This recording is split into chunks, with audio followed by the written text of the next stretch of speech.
engineer turned real estate mogul, Tirajeh Mazaheri.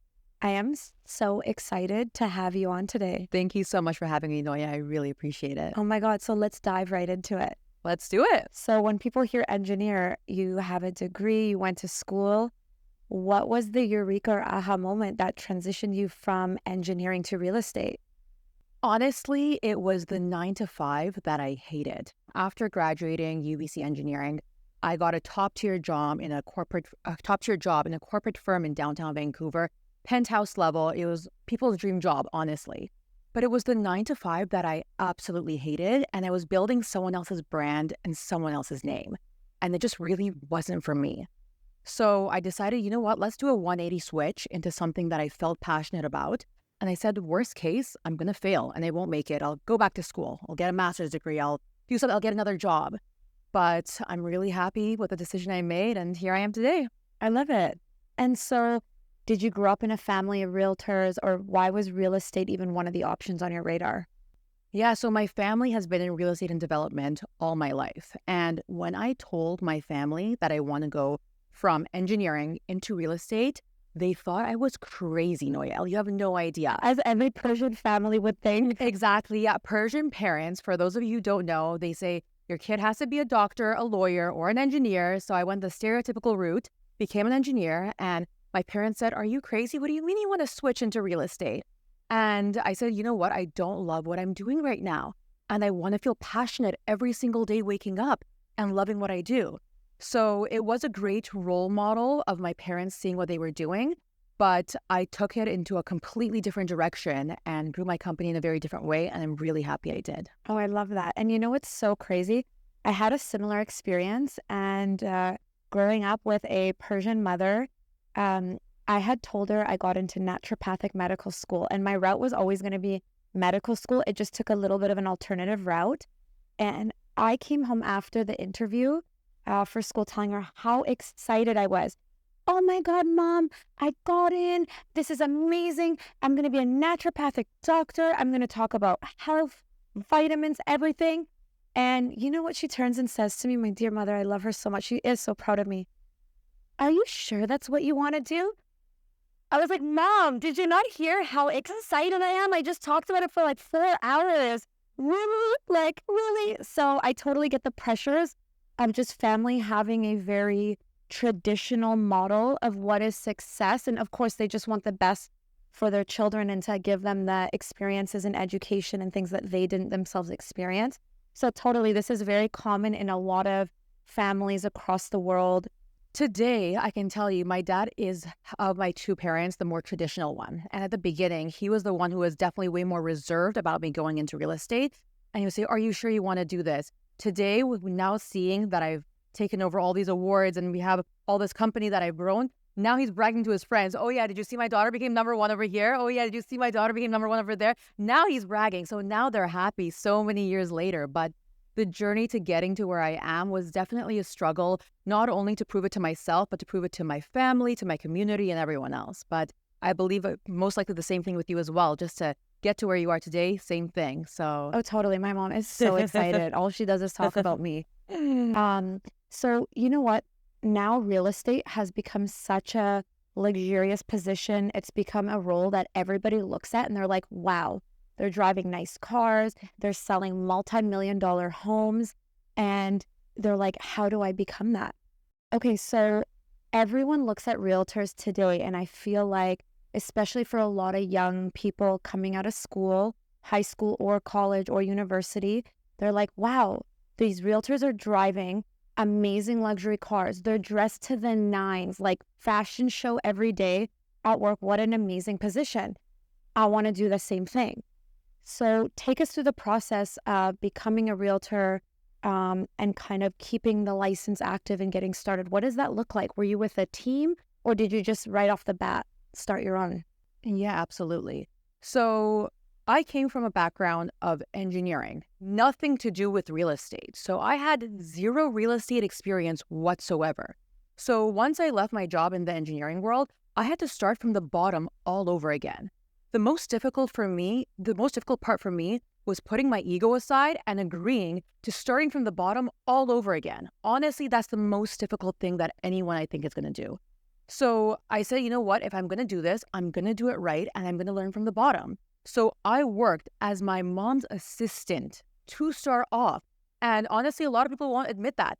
But for a whole year, I worked as her assistant. I learned everything from contract writing to negotiations to learning the ins and outs of the business. But after that full year, I said, you know what? Now it's time for me to stand on my own 2 feet and try this myself. And if I can't make it now, at least I know that I learned everything from the bottom. I gave it my all and I failed. That's going to be the worst case scenario, right? I'm going to go back to school. I'm going to do something else. So after that year, I had the year after where I was trying to build my own team, build my own brand, build my own name. And again, it was very, very difficult for that 1 year after. Again, so I'm in year 2 doing real estate, still difficult. But after that 1 year push, I got my first contract from a developer to market a high-rise project. And I ended up selling it out. And after that, I had developers knocking on my door left, right, and center. So was it a struggle to get to that first initial point of getting my first big contract? Absolutely. But no risk, no reward. Oh, totally. And I love that because that 1 year of struggle and perseverance and really fighting through the odds and just not giving up on yourself is really where the magic happens. And when it happens, it's just unreal. And then you've created this beautiful trajectory for yourself. And I think now when young people that want to get into real estate look at you, they're probably like, oh my God, how does this woman do it? She's just everywhere. I see you on buses. I see you all over Instagram and at events and really keeping up with the industry. And what would you tell younger people today that are looking to transition into real estate? What advice would you give them? I would honestly say starting anything new is scary and it's going to take a lot of hard work. I left my 9 to 5 secure top tier engineering job to start again from the bottom in real estate, grind and work my butt off until I am at the point where I am today. Was it easy? Absolutely not. But the biggest thing that stops people is fear. I would say, don't let that fear stop you. You can do it, believe in yourself, and get ready to work hard. I left the 9 to 5 to now work 9 to 9. So I'm working 24 hours a day, every single day. But I love what I do so much that it doesn't feel like I'm working, honestly. Oh my God, totally. And so what's more worth it, you guys? A lot of people want to get rid of their, oh my God, I hate my working 9 to 5. I hate that life. I want to be an entrepreneur. But truly, you will work 9 to 9. So Absolutely. Is it worth it? But you will be doing exactly what you love for those hours. 100%. And honestly, it's the very beginning that is the most difficult. Those first couple years, I would say, that's when you're grinding the hardest. That's when you're working the hardest to build a name, build a brand for yourself. But once you make it, it's going to be so worth it, 100%. And so you said something interesting. You were your mother's assistant. So what was it like working with your mom? Let's kind of talk about that. Extremely difficult. Oh my God. Mother-daughters, as it is without working with each other, fight all the time. So my mom and I, we love each other. She is one of my best friends. We travel the world together. We've been to 6 continents around the world together. So that's how close we are. And I love her so much. But when you work together with family, oh, you better believe you're going to start fights and you're going to have arguments. So we would definitely clash heads, and we still do a lot of the times. But the beauty of it is we bring a modern era and a traditional era together to make some beautiful magic happen. So with today's society of social media, marketing, things that are trending, I'm on top of all of that. And when it comes to the old school experience and the 30 years that she has in industry, she brings that knowledge to it. So we make it work, and it's beautiful now. Totally. Yeah, I love that. And you know what's so funny? I didn't realize until you had mentioned that, but actually I have worked with my mother in the past before. Really? Not in naturopathic medicine. However, my mom was working and still is working at a dental office. Yeah. So when I was 16, she's like, Noya, like, come work at the dental office. Get some work experience. You're not going to do fast food. Like, come on. And I was like, okay, let me go work. And I would complain to her all the time. I'm like, Mom, this is so boring. I'm 16 working at that time with probably 40 to 50-year-old office administrators. So I want to be working with everybody else and all my friends. And I was like, Mom, I just hate this. I just hate this. She's like, no, you're doing so well. So at a time when And I don't know if you remember this still. People were making $6.50 in their first 500 hours at McDonald's. Oh my And I God. was making $13 an hour. I was like, this is amazing. On this end, I'm like, ooh, I'm like really baking in all the money. But it was hard, of course, because there's no separation. I was 16 living at home still, and then you're at work. So what's the freedom or that rebellion phase that you want to separate from your parents? It's like, oh, well, I'm going to see my mom at You can't do that. Honestly, it's difficult. At the very beginning, when I was working as her assistant, it was the most difficult, I would say, because I was sitting there again. Again, I will repeat this, going from one 9 to 5 in a prestigious office to a 9 to 5 behind a desk working for my mother. So again, taking orders. I didn't go from a 9 to 5 to a 9 to 9 immediately. I went from a 9 to 5 to another 9 to 5. So that was one of the more difficult parts too, because it wasn't even prestigious anymore. So I even had to put that to the side.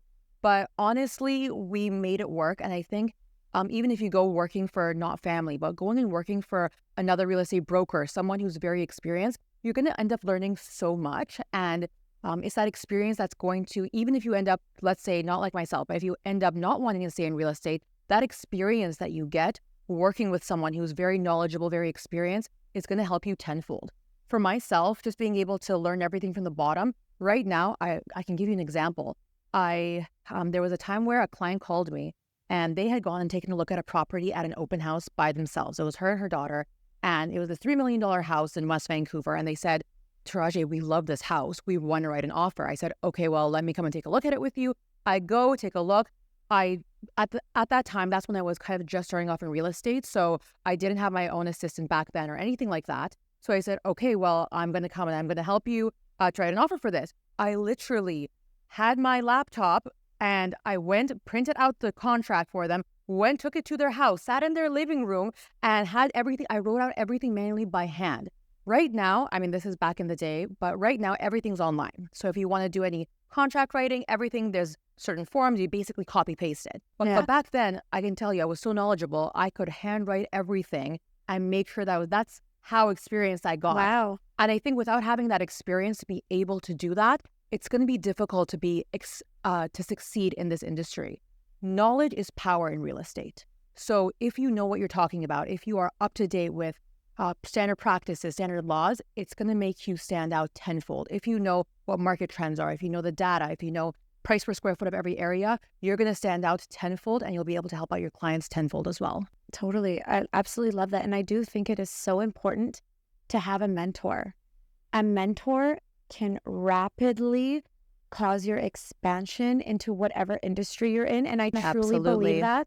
And of course, working with your mom provides another challenge, but in a good way, because you're going to almost not want to listen to what they have to say. But then as you go on, you realize what they have to say is actually so valuable. Absolutely. And they come from experience. And of course, at a time where social media wasn't the forefront, where did social media come in? Were you already on social media personally?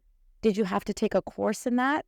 So for me, funny enough, my parents, when I first started in real estate 8 years ago now, there was no social media like there is today. They said, are you crazy wasting your time with this Instagram? And you guys, back then, there were no Instagram reels. There was no even videos. You couldn't even have a scrolling post on Instagram. So that's when I started doing all of this. And back then, no other realtor was posting on Instagram to promote their business.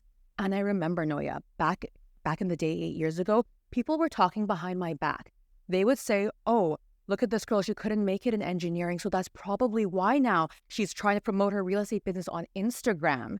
And I said, you know what? I'm not going to listen to what anyone is saying. I'm going to do my own thing. So I started making post after post, putting up my sales, putting up different educational facts on there. Until then, I started doing video content. Until then, I started doing more educational content.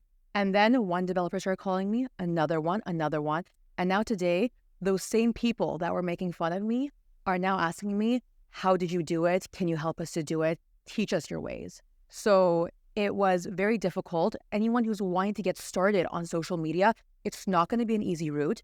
And don't listen to people if they say, oh, you're not going to make it. No, you're not going to be good. No. If I had listened to my parents and everyone else around me, I wouldn't be where I am today.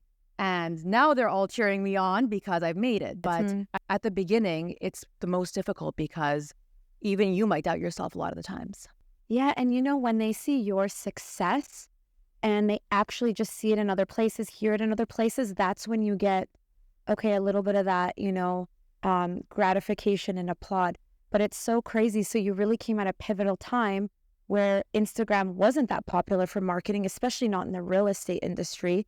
And you kept going. And what a little nook that you found. I would say always find your nook.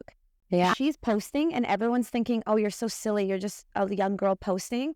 Developers are messaging you, DMing you. You found your little pocket of an industry and a niche. Yeah. Where you have access now to developers contacting you. Absolutely. And you're opening the lines of communication. And really that's what marketing is about. You want to be 100%. reachable for your services or products and things like that. 100%. And it makes a huge difference when you make yourself stand out.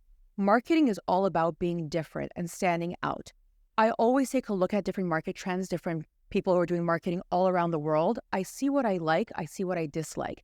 And I put a twist on the things that I like and make it my own way, my own personal format. Mm-hmm. I believe don't try and copy anyone else because that's not going to get you anywhere. See what you like and twist it into your own way so you stand out, so people remember you as being different. For myself personally, just an example, I evidently love wearing bright colors. I love standing out. I love fashion. And I love going to charity events. I love going to different functions. So I incorporate that into my social media as well. I'll bring color, life, charity events, family, all into my social media, intermix that with real estate. Why? Because people want to see you. People want to work with someone they like. So if they see that, oh, this girl, actually, this is her life, I like that. I want to be like that. So I want to work with someone who is like that. If you like cars, if you like jewelry, whatever it is, incorporate that onto your social media with whatever your business is. So people get to know you as well. So they see you're a real person. Don't just post your, let's say, your skincare line. Don't just post your real estate properties. Have a little bit of yourself in there too, so people can connect with you on another level. Totally. And I think the personal touch really can, 10x your company. Absolutely. From just, okay, I'm going to post here in real estate. And a lot of people are posting a lot of the similar things in every industry. Everyone's doing the same dances on TikTok. Everyone's posting the same reels and trending. And it actually creates so much more appreciation when you see someone that's doing something a little fresh and they're just being them. And you feel like you really get to know their personality. And absolutely, I feel like it is really lost because it's so easy to look at what everybody else is doing. And you really have to just do what feels right for you. And let me ask, because you don't seem or strike me as someone that's ever been shy or camera shy, but how did you kind of get in front of the camera? Was that nerve-wracking? Let me tell you. Oh my gosh, I cannot even tell you. The first time, you guys, that I wanted to make a video, I swear, they filmed me at least 100 times in the exact same angle, trying to say a line, and I couldn't even say the line. At the end, they said, you know what? Just like walk and smile at the camera around this property, and we'll put music over it, and we'll put text over it. I did a voiceover over it because I was so scared to talk to the camera. Like, don't look at me right now. I love you. That's so cute. Honestly. And people think, oh, she's a natural. She can just pull out her phone and do a little selfie video talking. No. Don't look at me right now. Even after that first video, it took me years before I was actually comfortable with the way that I looked, with the way that I talked. It's not easy, and it will take practice, but as long as you get comfortable with yourself, practice, it'll become way easier. Mm-hmm. So trust me, I wasn't like this to start off with at all. And then let's chat about, so you have your own realtor team right now. Yeah. And how did you start transitioning to just being, like, realtors are very solo, they're kind of doing their own thing, they're in an extremely competitive industry. So even though you are part of a team almost all of the time, I believe you're with a brokerage, how do you then transition to, I'm going to start my own team? Yeah, so honestly, it's very difficult to start off with. I would say when you're just starting out, it's extremely important to get experience, work with a team that has experience, has knowledge, and has a good reputation in the city. With real estate, it's all about your reputation, your name, and the connections that you make in industry. When I first started off, obviously, I was working, like I said, for my mom. But then after I decided to make it on my own, I started building my own brand and my own name first alone until I started getting traction from these developers. And I said, you know what? Now that I have all this business, I need a team. So I started the Vancouver Elite Real Estate Team, and that is a fraction of what we have within the brokerage that I'm now running as well. So in the brokerage, I have 80 people, 80 realtors who are working for my brokerage, and I have 8 people who are working for my real estate team. I have a full-time assistant now. I have a property management company that does all rentals. So it's a huge operation at the moment now after many years. But to start off with, I had to do it alone. I had to first work as an assistant, then do it by myself, and then start onboarding people. And I didn't want just anybody. Anyone who joins my team, I give them a 3-month probationary period to test drive to see, is this person going to be a good fit for the team? Is this person going to mesh well? And do they have a good reputation? Do they have a good work ethic? I am a workaholic. Because I love what I do, I work from the moment I open my eyes to the moment that I'm sleeping. Even when I'm on vacation, I just came back from LA. I closed 3 deals while I was in LA. So people think, oh yeah, she's off having a great time, whatever. Yeah, I'm having an amazing time. I'm also closing deals. Yeah. Now it's a lot easier, yes, because I have an assistant that's sitting here full time. I call her on the phone. I say, hey, can you please write me up a contract for this? Hey, can you send this, do that? I have a team on the ground that are running all my open houses for me. So I do the negotiations over the phone, and I'm still running things, and I'm still connecting with people. Wherever I go, I'm working and I'm on the clock. But because I love what I do, honestly, it doesn't even feel like working anymore. Totally. So, And you can tell that you love what you do because the energy and the passion that just comes out, it's like energizing for you. You're getting like a battery charge talking about real estate. Even I can feel it. yeah. And it's so amazing. And I would say for anybody trying to start a business, pick the business or industry or product or service that you actually love and even are a consumer of, because that is going to really increase your trajectory, and it's going to help you fast track. Well, if you don't have the passion and it's not your interest, it will die off. You'll be trying to copy what other people are doing, and that's not sustainable because there's only one of you and you have your own different interests, as just as you would have your own different interests. 100%, absolutely. And so let's talk about working for Tirajeh and what that looks like. So you said they have a 3-month probationary period. Correct. So I once read Shark Tales by Barbara, and she was on Shark's Tank. She has a chapter in her book where she talks about every year they would cut the lowest 1% of realtors, and she was in the real estate game as well. So how do you do that even after the 3-month period or at the 3-month? Do you kind of keep trimming from the bottom if somebody's just not cut out? And how do you do that? Are you firing or letting people go directly?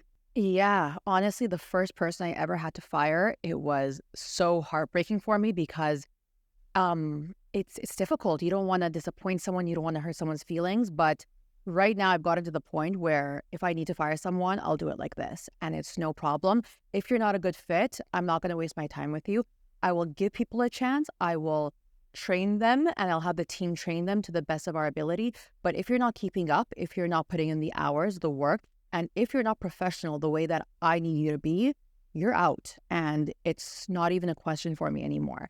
The very first time I did it was difficult, but now it's a no-brainer because it's my name at the end of the day. It's my reputation. It's my company. And I'm not going to have someone a part of it who doesn't fit the does not fit the mold that I'm looking for, essentially. So if someone, let's say, messes up, which I've had someone, for example, in that 3-month period, I've given them listings to manage before, and they'll do the open houses, they'll go and do the showings, everything like that. And then I hear feedback from other realtors saying, hey, this agent showed up late. Hey, this agent said that this was like this, but it was actually like this. So it was mistake after mistake. I have a 3-mistake rule where I will give you a chance twice. The first time, okay, maybe you're new, maybe whatever happened, sure. The second time, I'm going to give you a big warning saying, hey, don't let this happen again. That third time, you're out, and it's not even a question anymore. So it's my name, it's my reputation, and I have a team of people right now who are so solid. We're closing everything from a $200,000 condo to a $20 million mansion and everything in between. So I'm not going to risk my name for anything. Totally. And I feel that this is one barrier that every entrepreneur needs to go through, is like firing your first person or letting them go.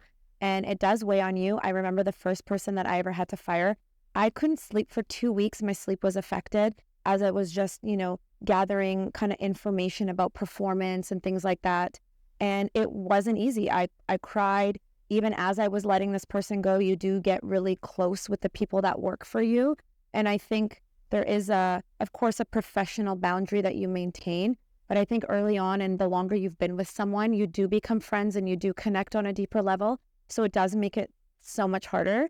Do you call Absolutely. people out right away? Because you have your 3 steps. So the second, say we hear something from another realtor, do you approach them right away and call it out and kind of ask for that explanation? Yeah, so if I see someone's made a mistake, I will approach them and I'll tell them right away, hey, why did this happen? I will hear them out. And I'm a very open-minded person in a lot of ways. So I'll hear them out and I'll try and understand what happened. If it's something within reason, we can work that out. That's okay. But if it's something that's a deal breaker, absolutely not. I've had people who've worked for me who have lied to other realtors and they have said things that were inaccurate information. I directly told them, you cannot do that. And they say, oh, so many people do that. I've said, not anyone that works for my team. Not I. I am a female in this industry that is a male-dominated industry. All I have is my name and my reputation, and I will not risk that for anything ever. I will never lie. I will always be honest, and I will always work 10 times harder than anyone to make sure that everything is going smoothly and perfect for a client. So if you're not going to uphold to that same standard, you're out of my business. You're out of my company. Yeah, and I think it's so positive to have such strong boundaries, even though it can be difficult for you as the entrepreneur and the business owner of it. But you have committed and taken a duty to be in a leadership role. And for the rest of the team, you are making these tough decisions and you are doing the tough things and taking that on as a leader. So that's what I would also say, something that I admire about you. I Is that appreciate you it. have the Thank bigger you. picture in mind with everybody, and as much as we can empathize for people all day, it is a business. We do have to help support those. 100%. And for me, it's a long-term game. So I don't want to have a client for one transaction. I want to build a lifelong business relationship with my clients. It's not about one transaction. It's about me working with them for one deal, then the next, and eventually growing them a huge portfolio, and in the future, even buying for their kids. So when I sit down with clients, I set a 5-year plan for them saying, hey, you're here right now in life. Where do you want to be in 5 years? They say, oh, I want to have this house and I want to have 2 investment properties that are mortgage free. I say, okay, if you want to do that, then let's work backwards. This is what we're going to have to do. These are the steps. Any client that I have that has a vision that they want to reach to, I'll sit down and do that goal setting with them and we'll work backwards. And I've had clients today that now they wanted to buy 2 investment properties with me. We worked something out. Now they have 4 investment properties, one of which are now mortgage free in 5 years' time. So is it possible? Absolutely. And I love what I do because I see a lot of the times the investment properties that I buy for my clients, when I sell it for them, the profit margin they make on those is even more than their yearly salary. So I'm literally changing people's lives with the profit margins that I make for them. And with that profit, I double that into 2 more properties for them. That 2 is going to be another 4 properties. So eventually, they're not only going to have that dream house, they're going to have multiple investment properties that are paid off, mortgage free. And later on for their kids, they're going to have the same thing that they're doing for their kids too. Totally. This is the Vancouver dream that has died in so many of us. Because real estate's expensive here. And so many young people think it's impossible to ever be able to own a house or afford a house. That's not the case. You can definitely be a homeowner in this city. You just need the right guidance. You need the right plan. That's all it is. And I would absolutely say let's dive in a little bit to the Vancouver market. Yeah. So Vancouver is a whole other beast right now. The topic of conversation that you see and have with most people is literally about interest mortgage rates and about properties skyrocketing. And people are just like, oh my God, I don't think that I can ever own.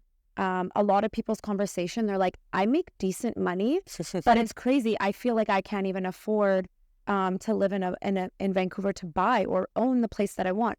How would you tell those people to get started? Are pre-sales the answer? This has kind of been the trending topic, is like, let's get a pre-sale. What do you think about pre-sales and that as an intro to kind of get to where you want to be? Absolutely. I think purchasing pre-sales are an extremely great way for people to start off in the real estate industry. If you want to be able to afford a house in this city, but you cannot afford your mortgage payments right now because the interest rates are sky high, or if you do not have the down payment all saved up right now, that's okay. Having a pre-sale is the best way to start. Now, is just any pre-sale good? Absolutely not. You're going to have to make sure you're making the right investment. I can go into a little bit of detail just about which pre-sales are good to look out for and which ones are bad, just as a summary. So basically, a way a pre-sale works is you don't need to get a pre-approval. You don't need a mortgage to start off. All you need is a small down payment. Imagine you have a $500,000 one bedroom you want to buy. You're going to look off of a floor plan. You're going to say, I love this floor plan. I want to buy this, either for investment or for yourself to live in. All you need is 5% of a down payment of whatever the purchase price is today, 5% in 6 months, 5% in a year.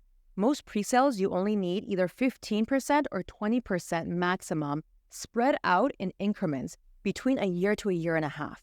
You're going to have no monthly payments, no mortgage, nothing until between 3 to 4 years down the line when this is going to be complete. So essentially, you're buying something off of a floor plan that's going to be a brand new luxury, gorgeous apartment 3 years down the line. Once it's 3 years from now, you can apply to get a mortgage and you can complete on it. You can either rent it out, you can live in it, you can sell it, you can do whatever you want. If you decide that you don't want to get a mortgage, you don't have to. Before you finalize on it, you can sell it in something called an assignment of a contract. So if anyone ever has any questions, I'm obviously happy to explain it in more detail for them. Totally. Is every pre-sale good? Absolutely not. You have to make sure you're buying with the right developer, you're buying in the right area, and you have to have a realtor that does the correct price per square foot analysis for you of the area. Is this building's pricing correct for the price per square foot of what active things that are resales in the market selling for?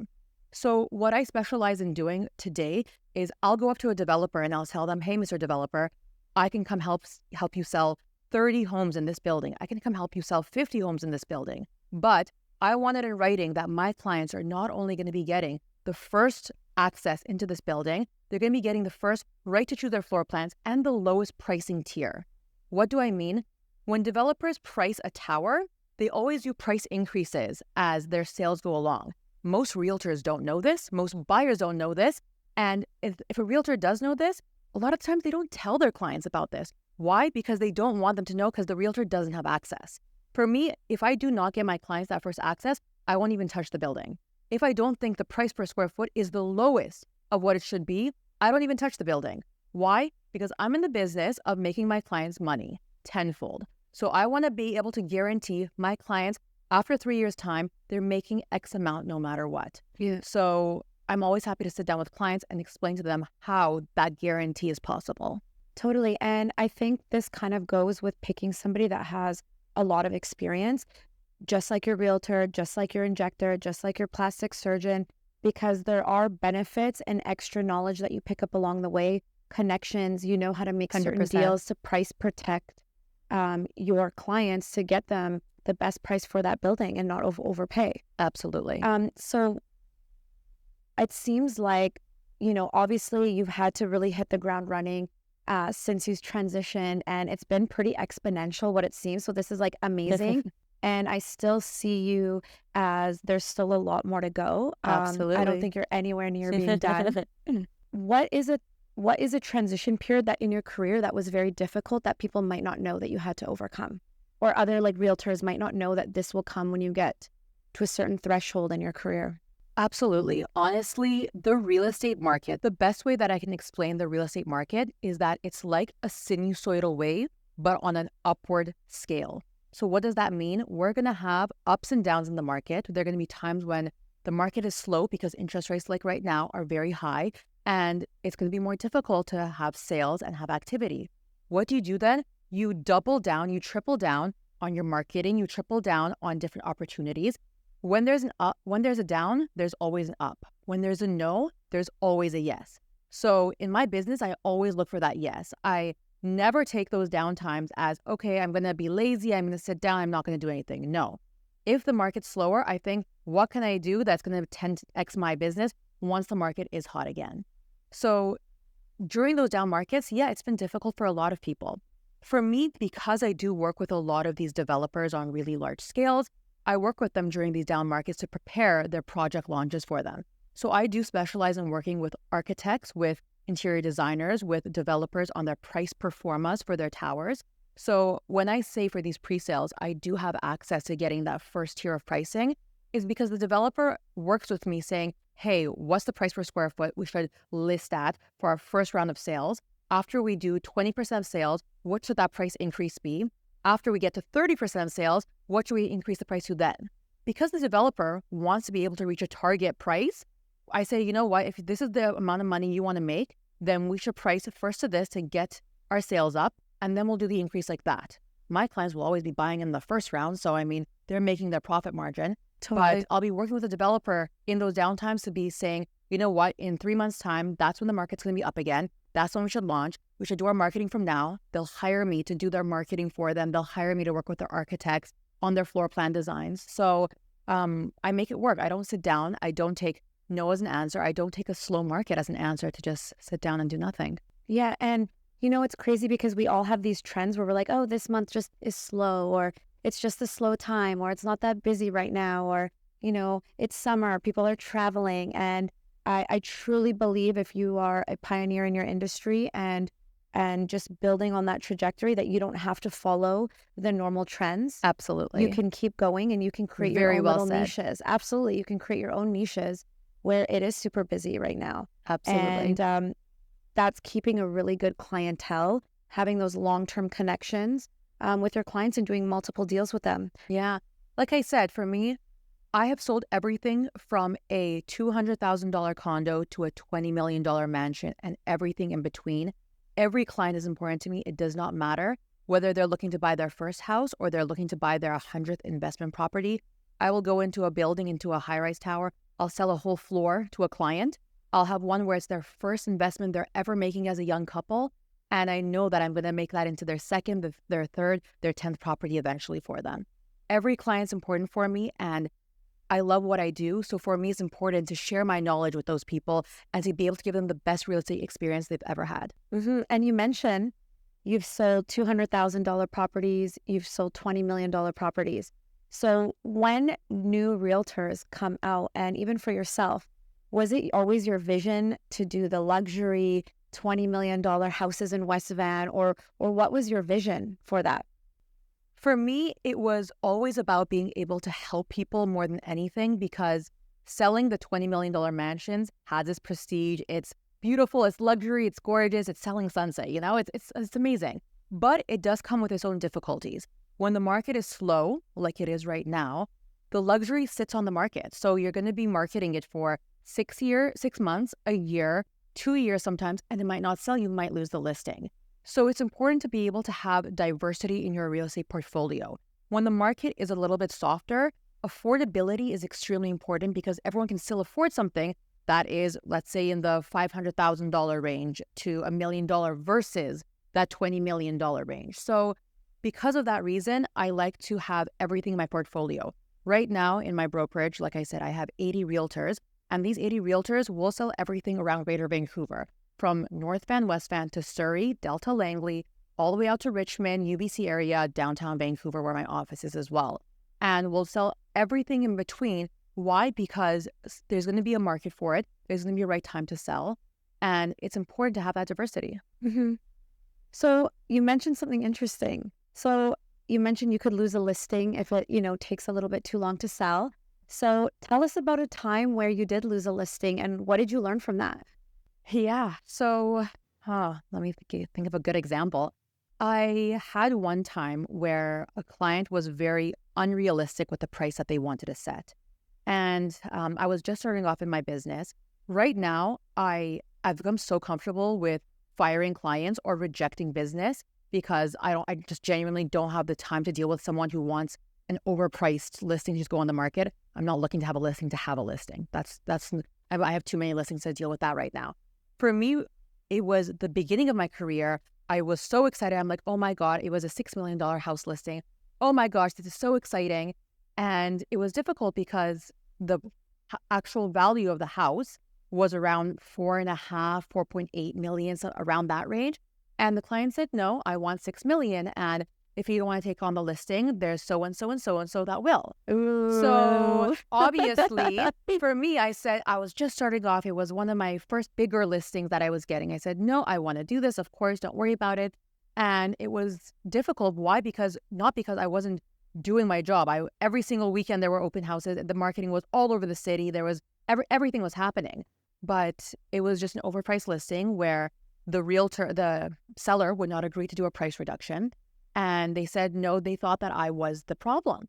And being a younger girl, I didn't know how to, back then, stand up for myself and kind of fight for, you know what, this is not the correct price. What did they end up doing? They ended up doing a price reduction. Of course, with someone else, I'm sure. With someone else, not only once, they did a price reduction 3 times after they had taken the listing away from me 3 times. They ended up, I told them back then, you could sell it for between 4.5 to 4.8. They ended up selling it for 3.9 million. 3.9 million. Why? Because they waited so long.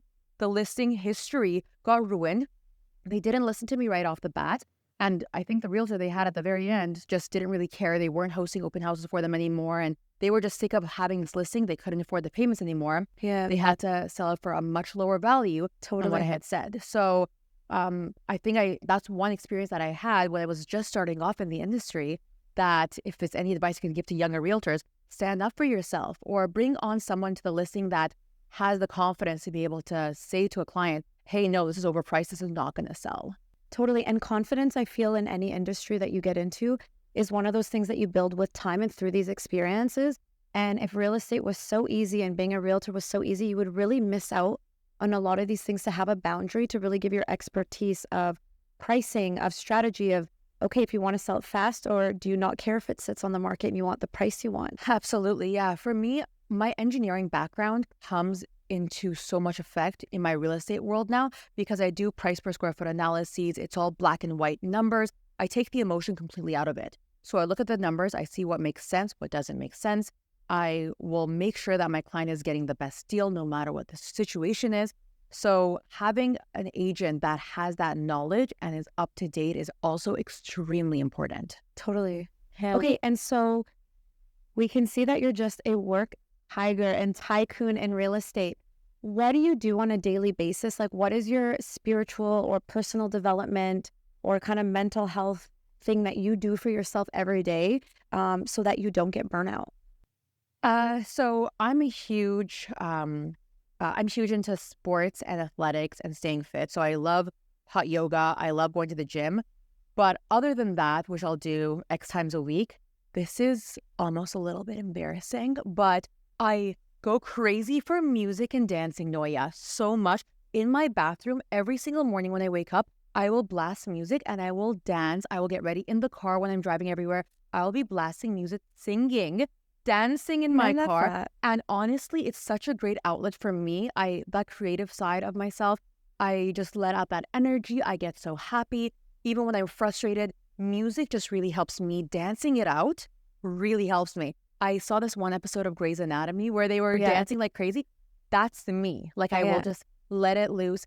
I think for everyone to have something for themselves to let loose is really important.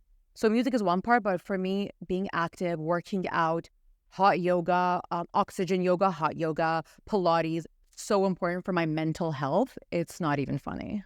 Totally. Well, it's amazing. And it's so important to keep a practice. And of course, there's the structured exercise routine, but even just letting loose and dancing. Letting loose and dancing like crazy. And singing in the shower. Oh, yeah, and we absolutely. definitely had a Persian dance-off party. Oh, yeah, we have. Yeah. Oh, yeah. I feel like this is why I love Persian parties, is because there is always dancing. You always burn off the food. You're always having a good time and letting loose. You're jumping up and down. Totally. 100%. There's something about it. You just can't not move. Exactly.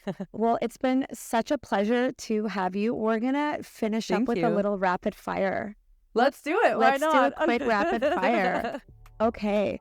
So what is one habit that you do every day that would be a non-negotiable? Honestly, the dancing to music and singing. I can't start off my day or have my day without music.